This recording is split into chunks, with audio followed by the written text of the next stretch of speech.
لاہور جو اپنے ماضی کے اعتبار سے قدیم تاریخی ثقافت ہے، جس نے کئی تہذیبوں، کئی ذات پات، رنگ نسل کے لوگوں کو، کئی نظریات اور مذاہب کو اپنے اندر سما رکھا ہے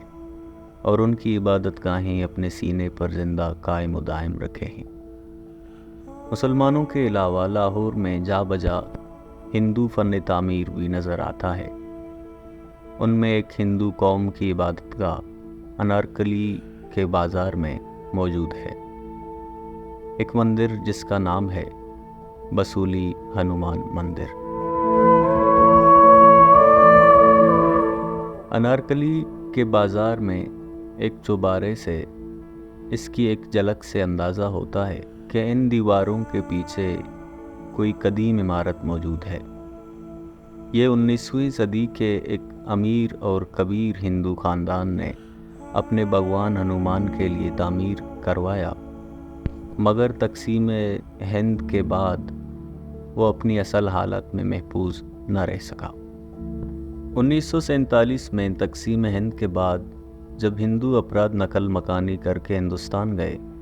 تو یہاں اپنی زمینیں، گھر، کاروبار اور سب سے اہم بے شمار مندر جو ہندی تہذیب کے بہت نازک حصہ ہیں پیچھے چھوڑ گئے۔ چونکہ ہندوستان سے آنے والے مسلمان اپنا گھر بار چھوڑ کر یہاں نقل مکانی کر کے آئے تو کیمپس اور اپنی مسجدوں کے علاوہ ان خالی مندروں میں بھی قیام پذیر ہوئے اور اکثر یہیں کے ہو کر رہ گئے۔ بسولی ہنومان مندر، یا جسے بانسی مندر کے نام سے بھی پکارا جاتا ہے، رئیس ہندو خاندان نے بنوایا، جو لاہور شہر کے انارکلی بازار، جو کہ خود تاریخی اعتبار سے برصغیر کے ایک قدیم بازاروں میں شامل ہے۔ کنہیا لال نے جب 1884 میں تاریخ لاہور لکھی، جس میں انہوں نے بہت وثاق سے انارکلی بازار کے بارے میں لکھا، تو اس میں اس مندر کا ذکر موجود نہ تھا، تو یقیناً یہ 1890 کے بعد ہی قائم کیا گیا۔ یہ پیچیدہ عمارت اپنے اندر ایک محلہ سما کے رکھا ہے، ایک بڑا جھروکا جو آج کے دور میں بالکنی بھی کہا جاتا ہے،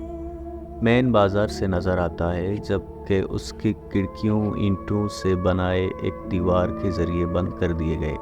جھروکا میں کسی قدر بھی نظر ثانی کا منتظر نہیں۔ لکڑی پر کیے جانے والے خوبصورت نقش و نگار جو نمونہ پیش کرتے ہیں، ہر طرف سے قابل رقص ہے۔ مندر کا شکارہ بڑھتی ہوئی برج ارد گرد موجود اونچے عمارتوں کو بطور پردہ لیے چھپ گئی ہے، مگر دور گلی میں کڑے یا کسی چھت کے ذریعے اس کا بھی نظارہ کیا جا سکتا ہے۔ مندر کے نچلے حصے میں اب بے شمار دکانیں بنائی گئی ہیں۔ ان دکانوں کے ساتھ ہی اندر کی طرف ایک سیڑھی موجود ہے جو سیدھا مندر کے صحن میں لے جاتی ہے، جہاں پر بے شمار گھر آس پاس نظر آتے ہیں، جس میں کئی خاندان رہائش پذیر ہیں۔ یہ ساری زمین محکمہ اوقاف کے زمرے میں آتی ہے اور ان کے زیر نگرانی یہاں پر لوگ مکین ہیں اور اس کا کرایہ بھی دیتے ہیں۔ لوگوں نے تقسیم کے لیے پردے، دیواریں اور دروازے بعد میں لگائے، یہاں تک کہ اوپر مندر کے برج میں بھی ایک دروازہ ہے جہاں پر ایک شخص نے اپنی رہائش رکھا ہے۔ بے شمار طریقے لگا کر ہندو مندر کی اس پیچیدہ عمارت کو دیکھنا، لوگوں کا ایک عبادت کی جگہ پر رہائش پذیر ہونا، یہ بات نمایاں کرتی ہے کہ حکومت پاکستان نے قائد کے پاکستان کی عزت نہیں کی، کہ آج بھی ان کے مندروں کی حفاظت کے لیے کوئی خاصا کام نہیں کیا جاتا، اور اس کو اس کے حال پر چھوڑ کر زمانے اور اکانومی کے دیگر مسائل کی طرف رجحان لگا کے اپنے کاموں میں مصروف ہیں، اور بسولی مندر کو لاہور شہر کی اس دھول اور بڑی عمارتوں کے پیچھے چھپنے کے لیے چھوڑ دیا۔